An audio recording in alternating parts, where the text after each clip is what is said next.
Assalamu alaikum. How is everyone? I hope you are all doing well. Today I have brought to you an extraordinary and emotionally gripping story. I hope you will like it. So, without further ado, let's begin. Why are you humiliating me in front of them? Meghla could no longer contain her rage. Suddenly, grabbing my collar in a fit of anger, she said, "Do you think everyone is as characterless as you? What do you think of yourself? Just because you have flaws in your own character, does that mean everyone else does too? Why are you doing this to me? What on earth do you want?" Sohail and Tuya were utterly shocked by this sudden outburst. They had never seen this side of Meghla before. It was beyond their imagination that she could become so aggressive. The siblings looked at each other and then turned their gaze toward us. I was completely caught off guard by Meghla's behavior. However, her anger was justified. What I did to her was wrong. To control my own temper, I stood frozen in silence for a few moments. I tried to calm myself down. Making a reckless move in anger would ruin the entire plan. I needed to handle this situation with a cool head. I glanced at our daughter, Pori. She was staring blankly at us. Looking at my daughter's face, all the anger inside me vanished in an instant. I gently smiled and carefully removed Meghla's hand from my collar. I thought it would be best to leave without saying anything for now. I said to Sohail, "Let's get out of here." As I stepped forward to leave, Meghla blocked my path. She said, "You cannot leave just like that. First, you have to explain how you got in this room. Otherwise, they will think I opened the door for you." To normalize the tense atmosphere, Sohail chimed in, "Yeah, Akash, just tell her how you got in." Trying to divert the topic, I replied, "I'll tell you later. For now, tell me, what are you two doing here?" Tuya said, "We came to call Meghla Apu. Breakfast needs to be prepared. The house is full of guests, so if everyone lends hand, the work will be finished quickly." For a moment, I had completely forgotten that this was a wedding house. It was crucial to leave before people found out, so I quickly led them out of the room. Meghla let out a sigh of relief as she watched us leave. The moment we stepped out of the room, I confronted Sohail and Tuya. In a voice laced with frustration, I said, "What is wrong with you guys? Knowing everything, you still set me up like that? Didn't you say you'd help me? Yet you acted in front of Meghla as if you knew absolutely nothing. Why did you do that?" Sohail smiled gently and placing a hand on my shoulder. "Hey man, why are you getting angry? This was all part of our plan. We didn't want Meghla to have even a shred of doubt that we were in on this with you. If she suspects anything, our entire effort will go down the drain." I took a sigh of relief and said, "Oh, I see. You should have told me that first." Tuya teased from the side with a sly smile. "Akash bhaiya, you look quite fresh today. You must have had a great night's sleep, right?" I closed my eyes and took a deep, satisfying breath. What can I say, Tuya? Sleeping with my little piece of heart held close to my chest brought me a sense of peace that words cannot describe. I don't remember the last time I slept so peacefully in my mother's lap, but today I found that ultimate serenity next to my daughter. As the innocent child slept calmly on my chest, it felt as though all the happiness in the world had gathered in my arms. If this weren't a wedding house, I would have never wanted to leave her side.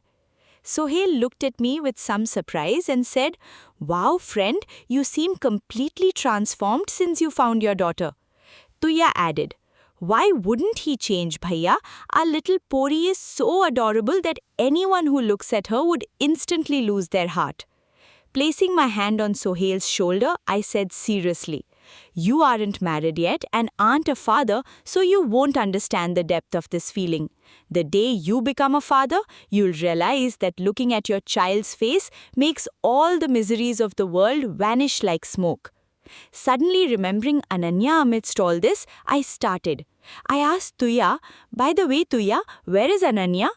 Tuya replied, "Where else? Go check, she's still fast asleep."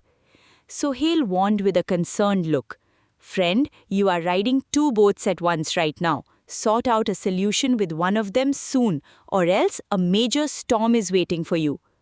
I declared firmly, I have made my decision. I am going to marry Meghla. Tuya's eyes widened when she asked, I get that, but what will happen to Ananya? I sighed deeply. I am going to tell her everything openly. She might misunderstand me, she might hate me, but I have no other choice. Sohail asked, but what about your parents? Will they accept Meghla? I gave a faint smile and said, they have no choice but to accept. I am their only child and they love me dearly, so I am not worried about my parents. My main concern is Meghla. The fury in her eyes this morning made my heart tremble. If she doesn't agree, how will I get my daughter? But I won't give up. First, I will try to make her understand. If things don't work out the easy way, I will be forced to take legal or any other extreme measures if necessary. Tuya asked curiously, what are you going to do then, Akash Bhaila? I replied, you'll see when the time comes, but I can do anything to get Meghla and Pori back. Just then, a familiar voice drifted from behind us. Who are you taking measures against, Akash? And what do you mean by taking extreme steps if she doesn't marry you? Hearing Ananya's voice, my heart skipped a beat. Turning around in shock, I thought to myself, when did this girl sneak up behind me? Did she hear everything? I stammered, you're here. Trying to salvage the situation, Sohail ended up making a total mess of it. He blurted out, hey Ananya, he was talking about you. I mean, if you don't agree to marry Akash, he said he's going to create an absolute uproar. Hearing Sohail's words, I was completely dumbfounded. Instead of putting out the fire, he poured gasoline on it. However, a gleam of pure joy flashed across Ananya's face. Upon hearing him, she quickly stepped forward, held both my hands and said emotionally, do you love me that much, Akash? Why didn't you tell me before? And how could you even think that I wouldn't marry you? You have no idea how much I love you. That's exactly what I wanted to tell you last night. Well, it's good that everything has finally come out. Remember one thing, I will not lose you at any cost. Witnessing this dilemma, I thought to myself, what a disaster I've landed in. This girl has completely misunderstood the situation, and it's all because of Sohail. I threw a desperate look at Tuya. Tuya signaled back with her eyes, keep quiet for now, we'll deal with it later. Right at that exact moment, Meghla stepped out of the room holding Pori in her arms. As she walked onto the veranda, her eyes fell on Ananya standing incredibly close to me, holding my hands. Instant contempt and disgust filled Meghla's eyes. She thought to herself, disgusting. He still hasn't changed his old womanizing habits. Wherever he goes, he flirts with girls. I fell in love with a man whose sins I have to pay for throughout my entire life.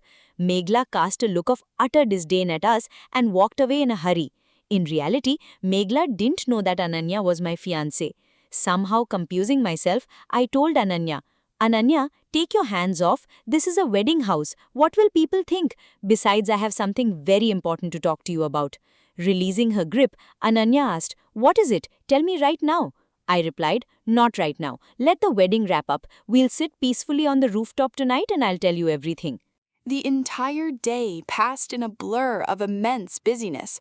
The groom's party arrived, the wedding took place, and eventually all the guests departed. But our hearts refused to leave this house, especially mine, which was anchored there by the pole of my daughter. It was around 8 p.m. when Ananya came up and asked, Akash, aren't we going home? Sohail managed the situation from the side, saying, actually, Ananya, Akash has some urgent work here. If it's difficult for you to stay, I can drive you home. Ananya smiled faintly and said, no, I don't have a problem. I was just asking generally. After dinner, Meghla locked the door of her room to sleep with Pori. She had done her best to avoid me all day, but little did she know I wasn't someone who would give up so easily. After finishing our meal, the four of us, myself, Sohail, Ananya, and Tuya, headed up to a corner of the rooftop and spread out a mat. After chatting about random wedding details for a bit, I suddenly became serious. Looking at Ananya, I said, Ananya, I need to tell you something about my past. I don't know how you will look at me after hearing it. Ananya touched my hand with deep affection and said, No matter what your past was, Akash, I love you, and I want to spend my life with you. I let out a deep sigh. It's easy to say now, but it might not be that easy to accept once you hear the truth.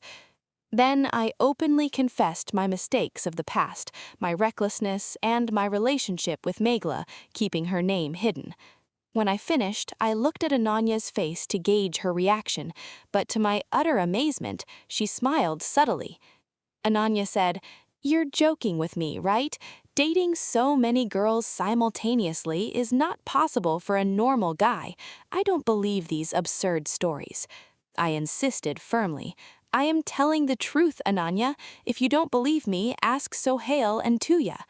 Both Sohail and Tuya nodded with grave expressions, testifying that every single word was the absolute truth.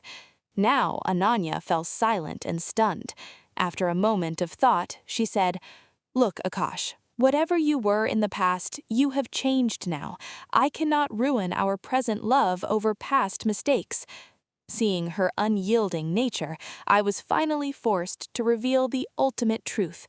I said, "Ananya, the girl named Meghla you saw in this house, she isn't anyone. She is my past, and the little Pori in her arms is my own blood, my own biological daughter.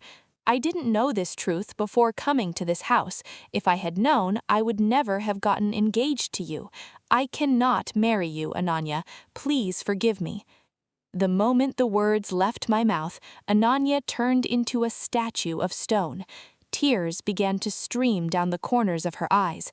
She asked in a broken voice, "But why, Akash? We can bring Pori to live with us and raise her as our own child." I shook my head. "That's not possible. Meghla cannot survive without her child, and I am the one responsible for her current plight. She is the mother of my child, and more importantly, I have fallen in love with Meghla all over again. Therefore, I am going to marry Meghla." Ananya could no longer contain herself. She broke down in tears. It was almost midnight by then. She stood up and said, "Sohail Bhaiya, please take me home right now. I don't want to stay here for another second." Saying this, she rushed downstairs. Sohail followed her and drove her home, keeping her safety in mind. Only Tuya and I remained sitting on the rooftop. Tuya said, "Akash Bhaiya, Ananya Apu leaving like this is not a good sign. Before she creates any trouble after reaching home, you need to talk to Meghla and finalize everything." I agreed. "You're right, but Meghla has locked the door and gone to sleep." Tuya thought for a moment and suggested, "There is a way. The balcony door at the back of the house is usually left unlocked. You can climb up using a ladder from the backyard and enter through the balcony. You won't get a better chance to talk to Meghla directly." I smiled faintly and said, "I can do anything for my daughter and to win Meghla back." Tuya took me to the backyard, showed me the ladder, and left. The surroundings were pitch dark and dead silent. To make matters worse, the ladder was a bit short and didn't fully reach the balcony railing. To get onto the balcony, I would have to risk reaching out, grabbing the railing, and pulling my body up. But the rekindled love for Meghla and the deep bond with my daughter made me forget all fear. Ever since I saw Meghla in that blue sari today, my remorse and love had broken all barriers. Lost in these thoughts while climbing, my foot suddenly slipped. Unable to steady myself, I fell straight down into a patch of rose bushes. The sharp thorns pierced my hands, face, and neck, completely ripping one side of my shirt. Standing there in intense pain for a moment, I composed myself. Then, with great care and devotion, I climbed the ladder again, grabbed the railing, and somehow managed to step onto the balcony. The urgency to reach Meghla far outweighed the burning of my wounds. The balcony door was open. I stepped into the room with silent footsteps. In the dim blue hue of the nightlight, I saw Pori sleeping peacefully in the middle of the bed, while Meghla lay on her side with one hand resting over her daughter. Due to the ceiling fan, a few strands of hair had fallen across Meghla's face. With utmost gentleness, I brushed the strands away. At my light touch, Meghla shifted slightly and turned onto her back. I knelt beside the bed, getting very close to her, and whispered, "Meghla, please forgive me." Overwhelmed with love and deep regret, I took her hands into mine. Right at that exact moment, Meghla's eyes flew open. In the faint light of the room, she was stunned to see my scratched face, torn shirt, and intense gaze. But a moment later, a mixture of utter shock and fury flashed in her eyes. Snatching her hands away, she sat up on the bed and did something that I was absolutely not prepared for. What happened next? Will Meghla misunderstand Akash's desperation and remorse, or will she let go of her stubbornness? On the other hand, what steps will Ananya take? To find the solution to this triangular crisis, you must wait for the next episode. If you enjoyed the story, please share it with your friends and stay tuned to our channel. Stay safe, stay healthy, everyone. Thank you.